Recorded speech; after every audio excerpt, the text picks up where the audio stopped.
बच्चों अपना जो लास्ट वाला टॉपिक था मीन्स जो लास्ट लेक्चर था उसमें हमने कैलकुलेशन ऑन रोस्टिंग और फ्लक्स की स्टडी की थी।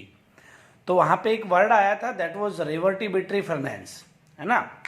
जो आपको फिलहाल डिस्प्ले पे दिखाई दे रहा है बच्चे, वो रिवर्टिबिलिटी फर्नेंस ही है ना। कुछ बच्चों ने मेरे से पूछा भी कि सर ये अच्छे समझ नहीं आया, ये वर्ड अच्छे समझ नहीं आया।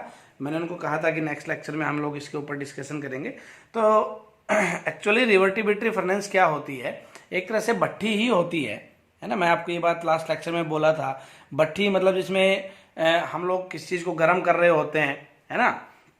तो जो रिवर्टिबिलिटी फर्नेंस होती है बच्चे, it is a kind of furnace in which fuel does not come in direct contact with the charge. ये देखो ये फ्यूल है, ये फ्यूल है, ये चार्ज है।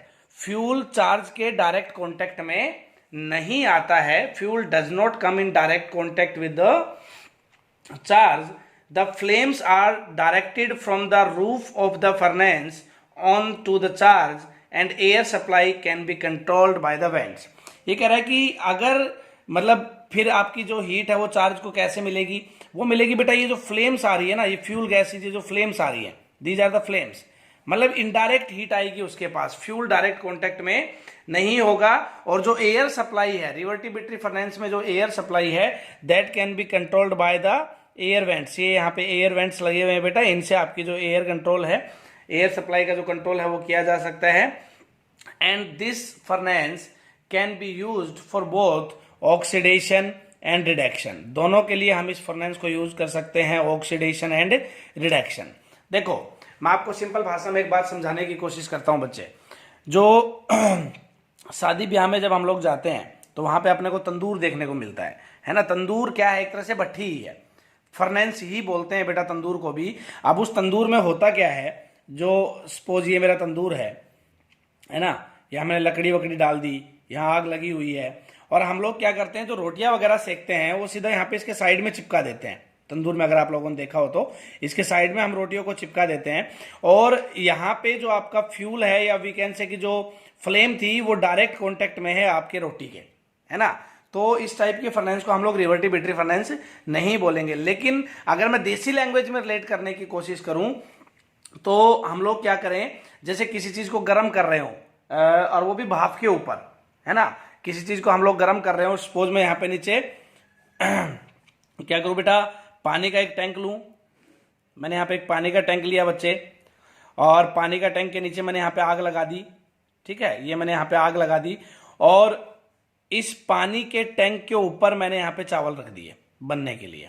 पानी के टैंक के ऊपर चावल रखे हैं, तो ये जो चावल हुए ना, ये इस फ्लेम के डायरेक्ट कांटेक्ट में नहीं होंगे। चावल किससे उबलेंगे बेटा, इस पानी से जो भाप निकलेगी उससे उबलेंगे, मतलब डायरेक्ट कांटेक्ट में नहीं है। और अगर मैं यहाँ पे इस कंटेनर में जिसमें पानी था, इसके साइड में मैं हल्का से एक एयर वेंट छोड़ दूं, एयर वेंट जिससे मैं एयर की सप्लाई को क्या कर सकूं, कंट्रोल कर सकूं। ज्यादा भाप बन गई तो उसको थोड़ा सा बाहर निकाल सकूं। तो ये मेरा एक किस टाइप का हो गया, एक देसी रिवर्टिबिलिटी फर्नेंस हो गया, है ना। तो रिवर्टिबिलिटी फर्नेंस में आप लोगों को क्या क्या चीजें ध्यान रखनी है बच्चे, एक तो ये चीज ध्यान रखनी है कि आपका जो चार्ज है और आपका जो फ्यूल है वो दोनों डायरेक्ट कॉन्टेक्ट में नहीं होते हैं। एयर सप्लाई को कंट्रोल करने के लिए एयर वेंट्स लगे हुए होते हैं, बाकी कुछ भी नहीं, ठीक है बेटा। सीधी सी बात है, डायरेक्ट कांटेक्ट में फ्यूल और चार्ज को नहीं आने देना है। जैसे मैंने यहाँ पे चावल को और आग को डायरेक्ट कांटेक्ट में नहीं आने दिया।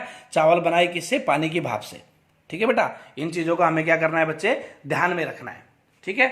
उसके बाद हम लोग पढ़ते हैं बेटा रिडक्शन और electronation of the metal oxide to the free metal, है ना। रिडक्शन और इलेक्ट्रोनेशन करके देखेंगे। रिडक्शन ही क्या होता है बेटा, इलेक्ट्रोनेशन मैंने पिछले लेक्चर में भी नाम लिया था। इलेक्ट्रोनेशन का मतलब यहाँ पे क्या है, इलेक्ट्रॉन प्लस एडिशन, दो वर्ड से मिलकर बना है बेटा ये, इलेक्ट्रॉन प्लस एडिशन। अब एडिशन ऑफ इलेक्ट्रॉन जो होता है वो प्रोसेस का नाम क्या होता है बच्चे, रिडक्शन ही तो होता है। रिडक्शन का मतलब क्या होता है, एडिशन ऑफ इलेक्ट्रॉन, है ना। और दूसरा नाम आपके सामने कल आया था, दैट वाज डी इलेक्ट्रोनेशन। क्या आया था बेटा, डी इलेक्ट्रोनेशन। डी इलेक्ट्रोनेशन क्या था, डी का मतलब उल्टा कर देना है किसका, इलेक्ट्रोनेशन का। मतलब इलेक्ट्रोनेशन में मैंने इलेक्ट्रॉन को ऐड किया था, तो डी इलेक्ट्रोनेशन में मैं इलेक्ट्रॉन को क्या करूंगा बेटा, रिमूव करूंगा। क्या करूंगा, रिमूव करूंगा। रिमूव मीन्स एक तरह से यहाँ पे लॉस ऑफ इलेक्ट्रॉन है, एक तरह से यहाँ पे क्या है, ये लॉस ऑफ इलेक्ट्रॉन है, और लॉस ऑफ इलेक्ट्रॉन को ही हम लोग क्या बोलते हैं, ऑक्सीडेशन बोलते हैं, है ना बेटा। ये छोटी छोटी बातें आपको ध्यान में रखनी है। अब देखते हैं बेटा, उससे पहले मैं आपको एक चीज और बता दूं, जैसे हमने कल जो थोड़ी सी फ्लक्स की स्टडी की थी, वहां पे हमने दो टाइप के फ्लक्स पढ़े थे, एसिडिक और बेसिक फ्लक्स। एक टाइप और बताता हूं मैं आपको, दैट इज न्यूट्रल फ्लक्स, है ना। एक टाइप में छोटी सी और बता देता हूं आपको, दैट इज न्यूट्रल फ्लक्स। एक न्यूट्रल फ्लक्स की कैटेगरी भी होती है बेटा। Beside acidic and basic fluxes, a third type of fluxes are there, which is called neutral flux. These fluxes are added to decrease the melting point. है ना, ध्यान रखना क्यों ऐड किए जाते हैं ये flux, decrease the melting point and make the ore conducting in the electrolytic cell, and make the ore conducting, और को क्या बना दें, conducting in electrolytic cell, and make the ore conducting in electrolytic cell. और specially आपको ध्यान रखना है to decrease the melting point, neutral flux are added to decrease the melting point. बेटा मेल्टिंग पॉइंट को क्या करने के लिए ऐड किए जाते हैं, डिक्रीज करने के लिए ऐड किए जाते हैं। तो रिवर्टिबेटरी फर्नेस क्या होती है, फ्लक्स क्या होता है, ये आपको थोड़ी थोड़ी बेसिक चीजें ध्यान रखने हैं। अब हम आगे बढ़ते हैं बेटा इलेक्ट्रोनेशन और रिडक्शन की टाइप की साइड। द रोस्टेड और the calcined ore is then reduce to the metal by using a stable reducing agent. ये कह रहा है कि जो रोस्टेड और, मतलब जो हमने कल रोस्टिंग और कैल्किनेशन आपको पढ़ाया था, जब अगर हम कैल्किनेशन और रोस्टिंग प्रोसेस मेटल ओर के ऊपर लगा दें, उसके बाद क्या करेंगे, रोस्टेड और कैल्कनाइड ओर को हम लोग आगे रिड्यूस करेंगे टू द मेटल में रिड्यूस करेंगे बेटा bye using a stable reducing agent. क्या यूज करके, एक स्टेबल रिड्यूसिंग एजेंट का यूज करके। The choice of the reducing agent however depends upon the reactivity of the metal। अब हम लोग रिड्यूसिंग एजेंट कौन सा यूज करेंगे उसको रिड्यूस करने के लिए, रिड्यूसिंग एजेंट कौन सा यूज करेंगे बच्चे, वो डिपेंड करेगा रिएक्टिविटी ऑफ द मेटल के ऊपर। If the metal to be extracted is very reactive, है ना, रिएक्टिविटी ऑफ द मेटल के ऊपर डिपेंड करेगा कि रिड्यूसिंग एजेंट कौन सा यूज करेंगे। हमें करना क्या है, कैल्कनाइड और रोस्टेड ओर को रिड्यूस करना है फ्री मेटल में बच्चे। तो आपको ध्यान रखना है उनके लिए जो रिड्यूसिंग एजेंट यूज करेंगे वो किसके ऊपर डिपेंड करेगा, on the reactivity of the metal. If the metal to be extracted is very reactive like the alkali metals, alkali metal कौन कौन सी होती हैं बेटा, सोडियम हो गया, पोटेशियम हो गया, like the alkali metals, alkaline earth metals जो सेकेंड ग्रुप की मेटल्स होती हैं, and aluminium, then the reduction of the oxide can be done only by the electrolytic method.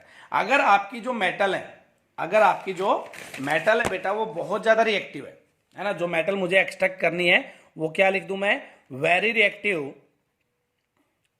Like sodium, potassium, calcium, aluminium etcetera, है ना बेटा, बहुत ज्यादा reactive हो, तो इनका जो रिडक्शन है that can be done only by the electrolytic method.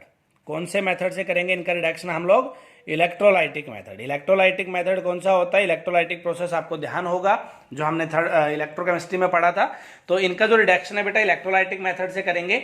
The oxides of the less reactive metal, लेकिन दूसरी कैटेगरी अगर आपकी मेटल क्या है, लेस रिएक्टिव है बच्चे, तो हम लोग यहां पे क्या करेंगे, the oxides of the less reactive metal such as zinc, iron, copper, lead, tin, manganese, chromium etcetera, ये सब क्या है बेटा, लेस रिएक्टिव मेटल्स हैं। Can be reduced by a number of reducing agent such as carbon monoxide, even another metal. When carbon is used as the reducing agent it combines with oxygen of the metal oxide to form carbon monoxide. ये कह रहे हैं less reactive metal जो होती हैं हमारे पास, है ना, लेस रिएक्टिव मेटल में हमने आपको एग्जांपल दिया जिंक, आयरन, कॉपर, इस टाइप के अगर मेटल हैं तो इनको हम इजीली रिड्यूस कर सकते हैं। बहुत टाइप के हमारे पास रिड्यूसिंग एजेंट हम यहाँ पे यूज कर सकते हैं, लाइक कार्बन हो गया, कार्बन मोनोऑक्साइड हो गया, एंड इवन अनदर मेटल, और कोई दूसरी मेटल भी यूज कर सकते हैं हम लोग इनको रिड्यूस कराने के लिए, ठीक है ना बेटा। लेकिन जब हम लोग इनको कार्बन की प्रेजेंस में रिएक्ट कराते हैं, कार्बन से रिड्यूस कराते हैं, तो आपको एक बात ध्यान रखना है कि जो भी हमारे पास यहाँ पे मेटल ऑक्साइड होगा, लाइक मैं लिख दे रहा हूँ MxOY, ये कोई जनरल मेटल ऑक्साइड ले लिया मैंने, इसको मैं रिड्यूस कराता हूँ in the presence of carbon, that is YC। Here Y is the stoichiometric coefficient बच्चे, YC के साथ रिएक्ट कराता हूँ तो ये बनाएगा आपका XM, फ्री मेटल बाहर निकल गई है, प्लस YCO, कार्बन मोनोऑक्साइड साथ में रिलीज होगी, आपको ध्यान रखना है। जनरल रिएक्शन है जब हम किसी लेस रिएक्टिव मेटल ऑक्साइड को कार्बन के साथ रिड्यूस कराते हैं तो कार्बन मोनोऑक्साइड आपकी बाहर निकलेगी, आपको इस बात का ध्यान में रखना है। तो अब मैं आपको एक बार छोटा सा रिकैप दे रहा हूं कि हमारे पास हमें करना क्या था, रिडक्शन करना था। किसका करना था बेटा रिडक्शन? कैल्केनाइड और जो रोस्टेड और थी आपकी, जो हमने कल की थी, उनको मुझे किस में कन्वर्ट करना था? फ्री मेटल में कन्वर्ट करना था। अब अगर आपकी जो मेटल है वो ज्यादा रिएक्टिव है, like sodium, potassium, calcium, aluminium, इनमें से किसी की और हो तो इलेक्ट्रोलाइटिक मेथड से रिडक्शन कराएंगे। और अगर बेटा लेस रिएक्टिव है तो कार्बन मोनोऑक्साइड और कोई दूसरी मेटल का यूज करके भी हम लोग उनका क्या करा सकते हैं? रिडक्शन करा सकते हैं। कार्बन की जनरल रिएक्शन मैंने यहाँ पे लिखी हुई है। And the process usually involves the heating the metal oxide with stable reducing agent. और जो ये प्रोसेस होता है ना रिडक्शन का, ये जनरली हम इसमें हीट का यूज करते हैं, है ना। Generally usually involves heat and metal oxide involves the heating of the metal oxide with the stable reducing agent. हम लोग क्या करेंगे, जो मेटल का मेरे पास ऑक्साइड होगा, जो मेटल का हमारे पास क्या होगा, ऑक्साइड होगा, उसका क्या करेंगे बेटा? हीटिंग करेंगे।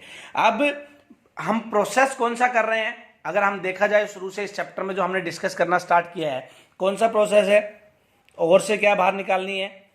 मेटल बाहर निकालनी है ना। ध्यान देना एक बार, और से क्या बाहर निकालनी है? मेटल बाहर निकालनी है। मेटल को और से बाहर निकालने का जो प्रोसेस है क्या बोलते हैं? मेटलर्जी बोलते हैं। क्या बोलते हैं बच्चा? मेटलर्जी बोलते हैं। और यहां पे जो मैंने रिडक्शन में करा रहा हूं कैल्केनाइड और रोस्टेड ओर्स का, उसमें मैंने क्या कहा, मेटल ऑक्साइड को जनरली हम लोग क्या करते हैं? हीट करते हैं। और हीट का जब हम लोग यूज करते हैं केमिस्ट्री में और उस प्रोसेस को मुझे डिफाइन करना हो, नाम देना हो, तो हीट के लिए हम बेटा कौन सा वर्ड यूज करते हैं? पायरो वर्ड यूज करते हैं। आपको ध्यान होगा पायरो का मतलब क्या होता है? हीट होता है। मैंने आपको कई बार क्लासरूम में ये समझाया है कि हाइड्रोलाइसिस, पायरोलाइसिस, इलेक्ट्रोलाइसिस ये सब क्या होते हैं, है ना। तो पायरो का मतलब क्या होता है बेटा? हीट होता है। अब मैं हीट का यूज करके मेटलर्जी कर रहा हूं तो प्रोसेस का नाम क्या हो जाएगा बच्चे? Pyro metallurgy. प्रोसेस का नाम क्या हो जाएगा बेटा? Pyro metallurgy. अब डिफाइन करना हो मुझे पायरो मेटलर्जी क्या होता है, वैसे मैंने आपको समझा दिया है क्या कहानी है पायरो मेटलर्जी की, बट अगर पेपर में 1 नंबर का डेफिनेशन आ जाए तो हम कैसे डिफाइन करेंगे? The process of extracting the metal by heating the metal oxide with a stable reducing agent is called pyrometallurgy. Simple सी कहानी थी, ठीक है बेटा। आगे देखते हैं। उसके बाद ये ऑब्जर्व किया गया कि some metals are easily reduced. जो कुछ मेटल्स होती हैं उनको हम लोग क्या कर सकते हैं बेटा? इजीली रिड्यूस कर सकते हैं, है ना। और वी कैन से कि इजीली रिड्यूस करने का मतलब क्या है? पायरो मेटलर्जी से, हीट के कॉन्सेप्ट से अगर मैं कह रहा हूं कि किसी मेटल को मैं इजीली रिड्यूस कर सकता हूं, इजीली वर्ड मैंने अगर यूज कर दिया तो आपके दिमाग में एक बात आना चाहिए कि जो हीट होगी मुझे वहां पे क्या चाहिएगी? कम चाहिएगी, है ना। Means less heat required.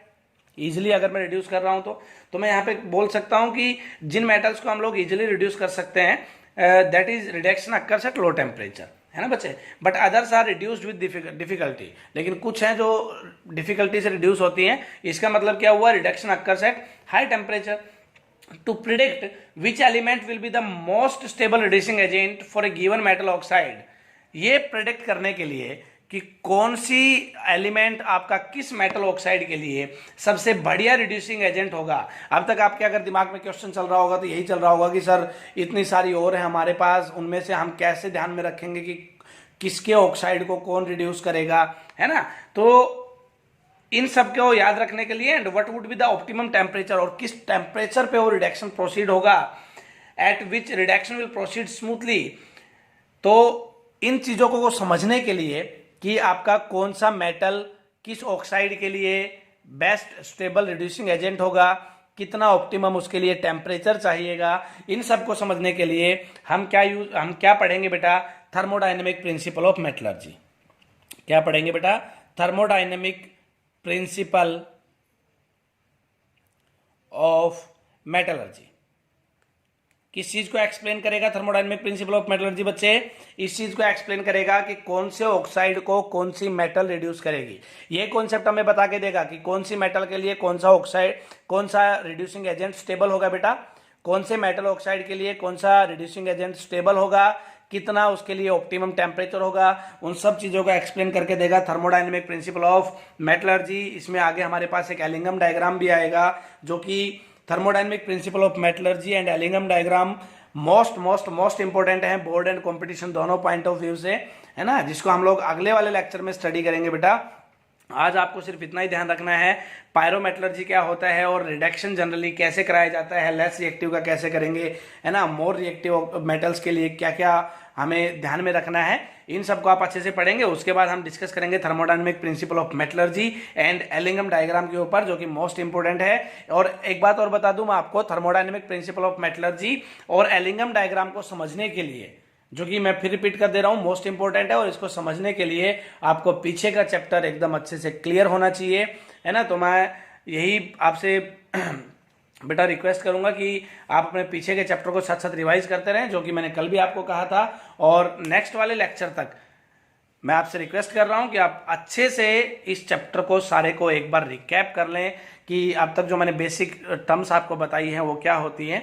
Thank you.